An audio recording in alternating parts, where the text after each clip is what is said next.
Sikap Ria Ricis ke Tekurian, cium tangan usai sidang dan izin saat ke Jepang, suami mohon doanya.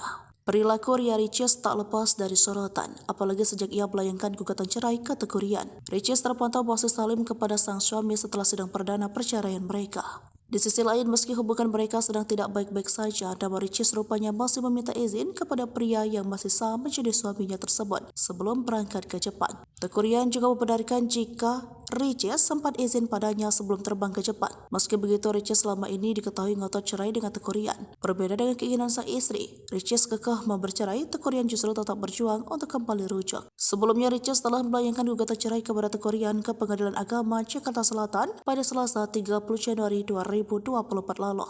Bahkan keduanya juga hadir dalam melakukan sidang mediasi perdana pada Senin 19 Februari 2024 kemarin. Meski demikian, pria yang akrab disapa Rian ini tetap akan berjuang demi mempertahankan biduk rumah tangganya. Bahkan secara belak-belakan, ayah satu anak ini juga akan mengusahakan untuk kembali rujuk dengan Ria Ricis. Tak lupa, pria 29 tahun ini pun juga meminta doa terbaik kepada publik demi keutuhan rumah tangganya. Ia pun menutup pembicaraan soal proses perceraiannya dengan bergegas masuk ke mobil yang ditemani oleh asisten di sampingnya.